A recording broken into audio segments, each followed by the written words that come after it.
Ki Bayu, Sampurasun. Rampes. Cibatok ini kan terkenal dengan batu tulis ya.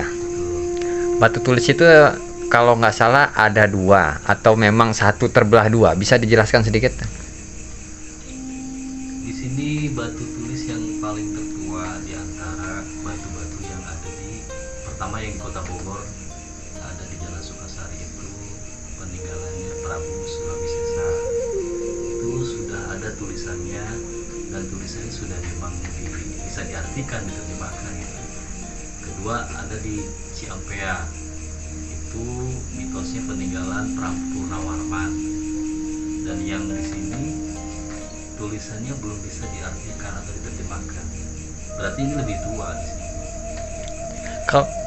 Kalau dilihat dari tulisan kan seperti garis-garis biasa aja ya. Biasa. Tapi itu ada makna tersendiri atau gimana? Ada makna tersendiri. Ada. Cuman kalau untuk ilmu zaman sekarang kemungkinan nggak akan bisa terpecahkan. Mungkin melalui olah batin, tirakat, insya Allah pasti terbuka. Oh, seperti itu. Ada maknanya. Kalau dari Eyang sebagai sesepuh paranormal, bisa dijelasin nggak sedikit Eyang tentang batu tulis yang hanya terlihat garis-garis aja ya? Kalau saya mengartikan bukan tulisannya ya, karena kita orang produk zaman sekarang yang tulisan seperti Arab gundul seperti itu kan sebetulnya gambaran ya. Kalau mereka dulu menggambarkan putri Linggayoni itu kan memakai suatu simbol-simbol gitu ya. Nah ini juga simbol tapi entah maknanya apa gitu loh. Tapi prasasti itu mesti ditulis di dalam batu, makanya disebutnya batu tulis seperti itu. Tua enggaknya harusnya mengadakan riset anak purbakala dan anak sejarawan ya. Biasanya arkeologi ya, itu 3. Karena dalam arkeologi itu dia masuk dari mana gitu. Terus dari soal sejarahnya ini masuk kemana ya, itu harus sinkron. Kalau sudah gitu baru bisa ditarik kesimpulan ya, bahwa ini memang betul-betul peninggalan bangsa-bangsa yang terdahulu. Kalau tadi saya sempat melihat ya, pada saat mungkin Ki Bayu juga merasa atau Karika ya, batu tulis yang di bawah itu kan sempat bercahaya tuh. Itu waktu saya masuk pertama ya, itu lagi pasang dupa, itu cahaya itu atau sering terjadi atau memang pada saat tadi aja ya? Ki Bayu bisa dijelaskan atau Karika? Kalau saya karena baru pertama yang tadi kesini, saya rasakan ya benar ada apa kayak ada cahaya kayak percikan itu kan, kayak ada cahaya juga, cuma hanya itu, tapi energinya kecil, tidak seperti yang di atas.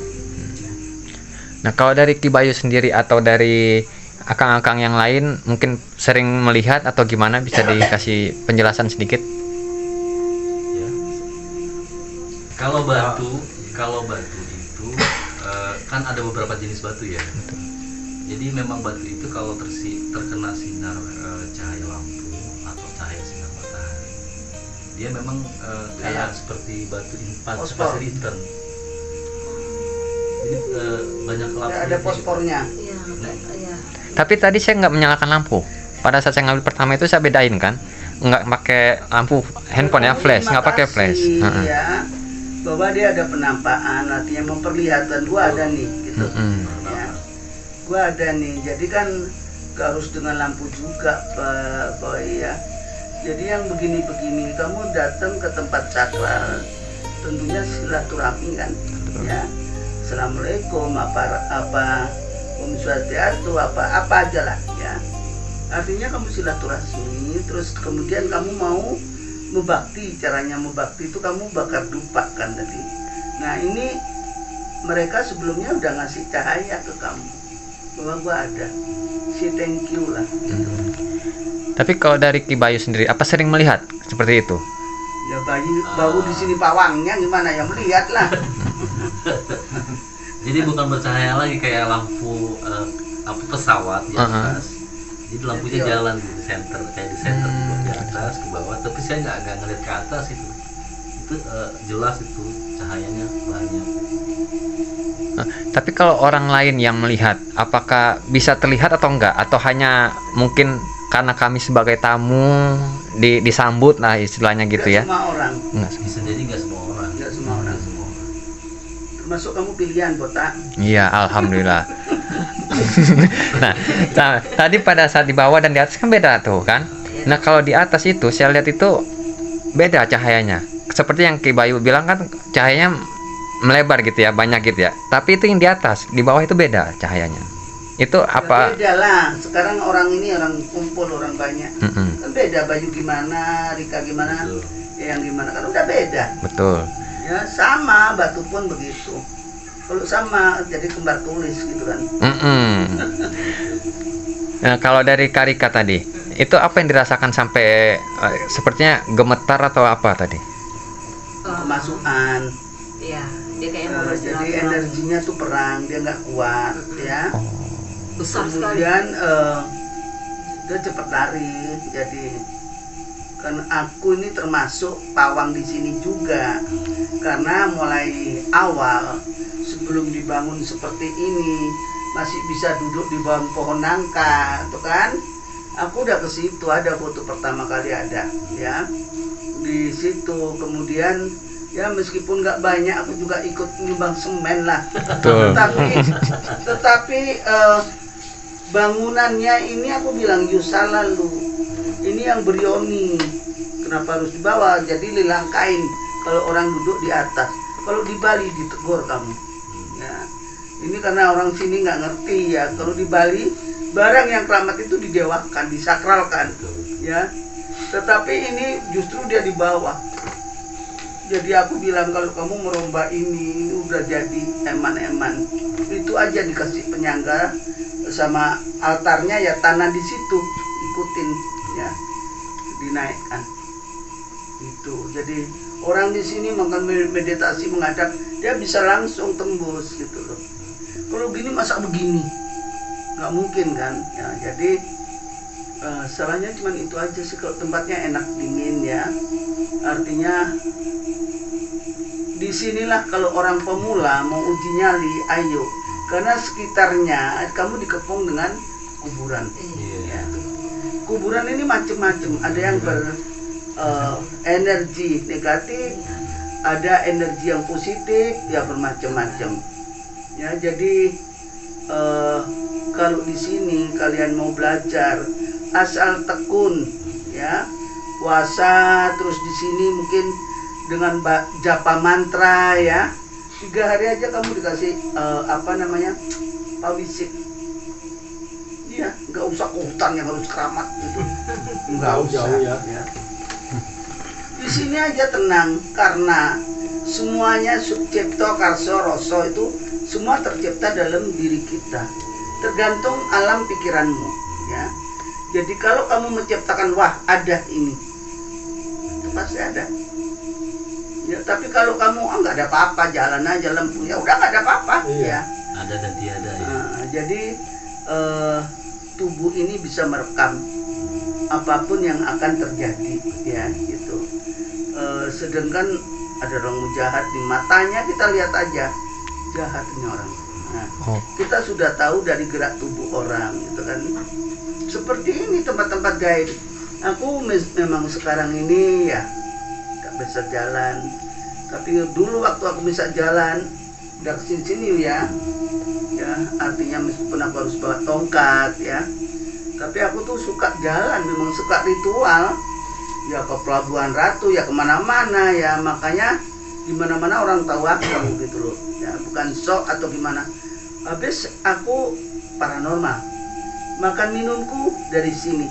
Nah kalau nggak dicas gimana, kosong kan. Nah, jadi kita itu butuh energi ya. Energi dari para leluhur kita ada plus dan min ya. Kita kalau sudah mulai menguasai, kita tahu oh ini plus ya, kita serap, kita sambil meditasi, kamu serap, tahan, alirkan ke dalam seluruh tubuhmu, lepas. Ya, kamu serap, tahan, sambil membayangkan alirkan dalam tubuhmu, lepas. Itu caranya menarik energi alam di sekitar kita. Ya, jadi mungkin para netizennya yang Ratih, yang kalau di TikTok banyak sekali memberikan pencerahan ya. Terima kasih yang pencerahannya, terima kasih yang ini. Oke. Dan di sini kalau ke tempat-tempat kita bukan show ya. Betul. Kita bukan wah sakti, wah kesurupan kayak di film aja ya. Nggak harus begitu. Tetapi yang kita rasakan adalah dimensi kekuatan itu sendiri. Gitu. Jadi perbedaan itu ada ya.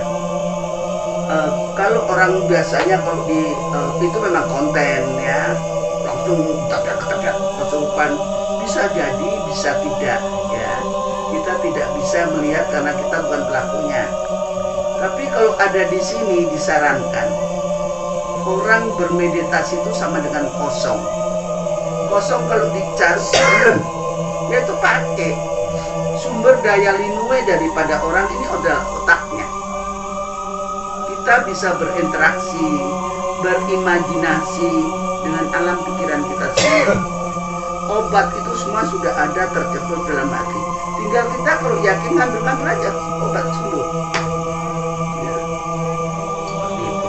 Eyang, Mungkin ini didengar sama Rika yang kebetulan di sini mau belajar monggo. Ini kamu tak bawa ke tempat kemarin keramat ini, keramat itu. Sekarang tak bawa dengan tengah kuburan. Kalau kamu berani diem di situ 1 jam aja di luar ini, kamu bisa dididik. Kalau kamu nggak bisa, kamu ketakutan, oh no. Anak-anak Padepokan Gunung Awu itu sampai semua punya nama. Ini lembat apa segala ya. Bukan aku ngecap lembat gimana kok sama aku. Bayu sendiri tahu kan, bukan hanya lembat ya, yang lain-lain. Almarhum juga Bodo ya. Itu sangat luar biasa. Karena kalau aku jadi guru itu memang galak. Tapi kalau dia tak lepas, dia mesti jadi orang. Ya, aku berani. Karena apa? Ilmu itu sebetulnya untuk menolong orang ya. Kalau kita makan, kalau seperti yang makan minumku dari paranormal, kalau orang mengerti dikasih banyak kita. Kalau orang nggak mengerti kadang nggak bayar, bilang terima kasih ya.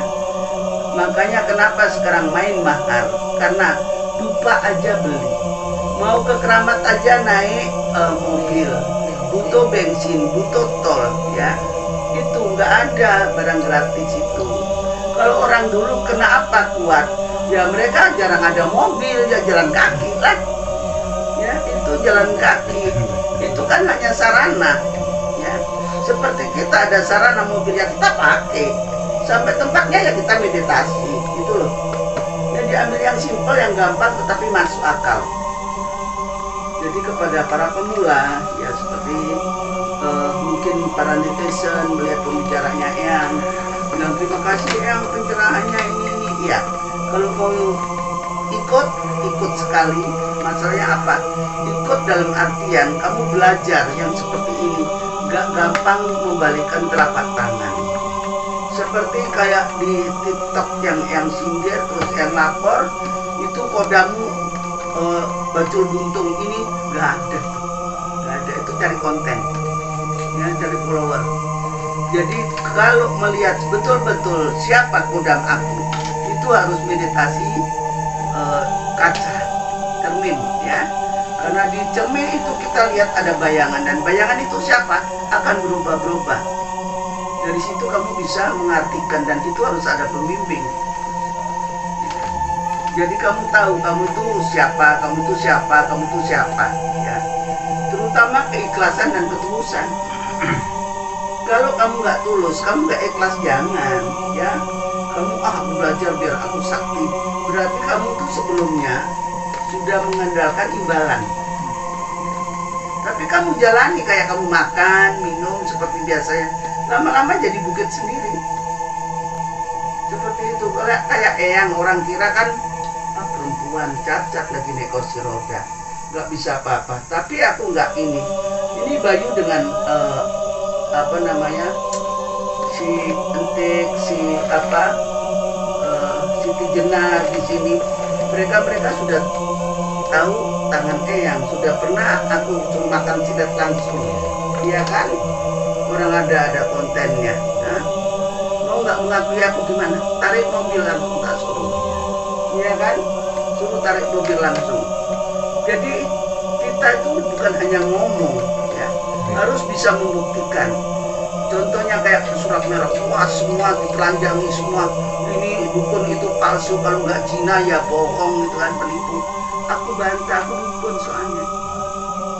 Aku nggak mau begitu. Sedangkan netizen ya, ini Bayu nih, ini Raja Pelet ya.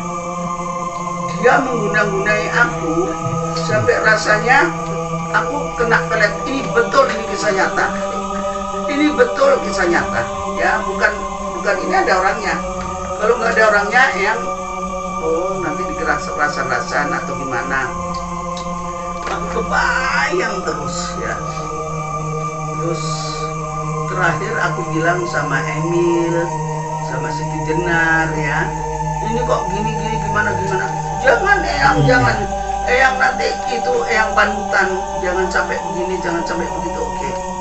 Tapi tidak menghilangkan, aku tetap kebayang si Bayu ini. Jadi kalau kita itu ya, aku sembahyang di tempat doa, aku sembahyang, aku bilang sama Eyang Rati junjungan, aku kena begini, aku bukannya didapetin obat, dididikan dulu sama Eyang, tetapi dikasih obat, dikatakan tahu caranya, dan aku lakukan, habis ilmu peletnya itu. Tapi Bayu masih tetap ngerayu aku melalui telepon, melalui ini, kirim lagu-lagu, ini ya. Aku ya yuk kita makan, ayo. Eyang nggak merasa pada saat itu, yang pada saat Ki Bayu memelet Eyang? Merasa di ketiga hari yang waktu aku cuman itu, aku keingetan Bayu. Masalahnya aku tuh nggak pernah kecintaan sama orang sampai kayak begitu. Nggak wajar gitu loh. Mau makan nggak enak, mau tidur keingetan Bayu. Kalau Bayu nggak telepon, bingung aku. Sialan, tapi nggak mau ketemu. Terus, aduh kurang ajar ya anak. Awas kok ya. Aku merasa, tapi aku kegandrungan. Tapi karena namanya aku tuh ketua paranormal madrasah se-Indonesia, aku gengsi dong. Jadi kalau umpamanya Bayu gini-gini, aku ngawan. Ayo, kamu ini. Enggak ya. Aku setelah dapat obat dari Eyang Rati itu yang ikut ini ya. Aku ketemuan sama Bayu, aku maki-maki dia. Ku habisin dia. Betul, ku hajar dia. Aku bilang sama almarhum Ki Joko Budo, aku bilang sama Pak Tommy, aku bilang sama Bang Lindung, semua teman-temanku tak kasih tahu. Ya. Terakhir si Bayu ditanya sama Pak Tommy, sama kamu kok gitu sama Eyang Bayu? Iya Pak, saya disuruh guruku katanya. Kamu coba dengan paranormal yang ampuh. Kalau sudah yang ampuh aja sama kamu sukses katanya gitu ya. Terakhir dia nggak ini kan, terus aku bilang, Bayu mana gurumu? Ya ilah, astagfirullah, ya bukan aku ini. Ya udah, orang itu bobok ini loh, udah tua gurunya nih, istrinya 4. Nah, itu betul-betul mujarab ya. Tapi terus terang aja ya, para netizen, aku akui ilmu peletnya Bayu Top chair. ya, top chair ya, ilmu peletnya Bayu top chair ya. Terus Bayu sendiri mengakui aku gimana yuk? Kamu bilang, coba kamu cerita pelet aku. Ki Bayu gini, kenapa bisa kepikiran kalau Eyang gitu, sementara kan ada yang lain juga? Apa karena yang lebih sesepuh atau gimana? Ya apa ya, ilmu itu kan harus dibuktikan. Betul. Ketika kita ketemu, kalau zaman dulu itu kan zaman pendekar itu kan adu kesaktian ceritanya kan. Betul. Nah yang sesara sesepuhnya. Ya, saya coba ke yang nanti ternyata tembus, tapi mentah lagi. Oh. Pada saat bukan pada saat mental lagi itu apa punya kepikiran mau coba lagi nih sekali lagi. Tapi jangan sampai ketahuan gitu. Ada nggak kepikiran kayak gitu? Karena udah ketahuan duluan. Oh. Prosesnya tidak lama gitu, cuma beberapa hari. 2 hari, Edarnya aja cuma beberapa hari gitu. 3 hari. 3 hari. Biasa kan per 3 bulan kalau gitu ya. Ini cuma 3 hari berarti oke. Sukses berarti. Aktif banget ya. Ajar ya. tapi dari yang sendiri kan mengakui ya kalau Ki Bayu itu memang ampuh peletnya. Kalau dari Ki Bayu sendiri apa yang diakui untuk Eyang Rati? Ya saya mengakui yang Rati lebih hebat karena yang lain mah alhamdulillah. Kenapa lu orang sih ya? Di PHP, sekarang PHP. Bablas lagi. Tadi pada saat di atas kan Ki Bayu sempat menetralisir atau gimana tuh transfer energi atau bisa dijelaskan sedikit? Transfer energi sekaligus membentengi badannya karena kan ini ada benturan juga dengan energi yang di atas. Di atas itu memang masih campur antara negatif positif, beda dengan di sini. Kalau di sini kan udah ada pagar gaibnya, kalau negatif nggak akan masuk sih. Kalau di atas kan campur, banyak kuburan gitu yang itu otomatis ya ketika kita datang mereka senangnya ya otomatis ada yang secara tidak langsung mengambil energi positif kita dari badan gitu, apalagi sambil bakar-bakaran kan, bakar lupa, mereka senang gitu. Makan-makan jadinya. Tapi kalau Rika sendiri ada kepikiran nggak nanti gua kepelet nih sama Ki Bayu? Nggak bakal. Ini kan ini yang paranormal Mas Botak. ponakannya Eyang ya. Enggak. Sama yang udah ditandai. Udah itu dulu. Udah capek aja. Masalahnya gini nih Ki, ya kan? Sepanjang jalan ya kan, itu Bayu itu muridku paling gendeng kan ya. Aku masih dipelet gitu kan. Aku yang udah nenek masih dipelet ya. Kira-kira Rika punya kepikiran gitu nggak gitu maksud saya? Iya. Dia nonton dari mana Monas kali kataku. Yang itu cantik. Lah, dia nggak tahu udah nenek-nenek ini. Itu yang hati ya. Dia maki-maki dia. Jadi yang terakhir nih yang dan Ki Bayu juga semua ya, pesan moral dan untuk anak-anak muda lah yang kedepannya gimana? Zaman sekarang harus belajar untuk lebih baik ke depan daripada yang hal-hal yang enggak diinginkan oleh orang-orang anak-anak muda sekarang. Udah gitu. Kalau dari Rika sendiri, kesimpulan dari melihat batu tulis tadi ya, Kenapa tuh Botak? bisa jelasin nggak misalnya kesimpulan untuk pesan anak muda ke depannya? Anak muda sekarang kita jangan lupakan leluhur kita, terutama itu. Bagaimanapun karuhun itu ada. Kita ada mereka ya karena kita ada mereka karena ada kita juga di sini. Kalau nggak ada mereka kita nggak ada. Jadi anak muda ingat itu, jangan pernah lupa namanya karuhun, keturunan, bagaimana adat istiadat kita, gaib itu ada nggak ada, dunia lain itu juga begitu juga sama. Percaya tidak percaya tapi mereka ada sama kita. Itu dia. Kalau dari Akang sendiri? Ya mau Sedikit lah tambahan. Ya boleh lah, banyak juga nggak apa-apa. anak muda sekarang jangan pernah lupakan sejarah, Ya. karena dengan sejarah saya tahu siapa kita sebenarnya. Wah, siapa tuh? Siapa tuh kira-kira? Sebagai anak bangsa, Oh, lupa sejarah. nah kalau dari Aki sendiri? Ya, udah sama aja lah. Sama aja. Aduh, kok sama semua nih. Aduh. Ayo, sama dong. boleh dong. Gak bisa ceritanya ya. Bisa ngomong kan. Iya bisa. Nah, lanjut kalau Aki nggak mau, Ki Bayu sendiri Nah, coba. sebagai yang punya pendopo ya, merawat tempat juga sering komunikasi dengan Karuhun tentunya. Kalau dari saya, kata-kata malam hari ini untuk semuanya, ikuti zamanmu tapi jangan lupakan budayamu. Betul. Masuk 100. Masuk 100 dari Eyang katanya. Eyang terakhir. Kalau Eyang sih, kita bisa menjadi diri kita sendiri ya. Tapi ingat, kita itu sebelum jadi kita yang diberi nama oleh orang tua kita, kita masih benih ya. Masih berupa roh yang diowang-awung. Nah, ini kita masuk buah garba orang tua ini, kita belum ada tulisannya. Jadi setelah kita lahir dewasa, kamu bisa memilah dan memilih. Itu. Jadi di sini intinya harus yang pinter ya. Jangan hanya ngeliat sejarah itu dari Google ya.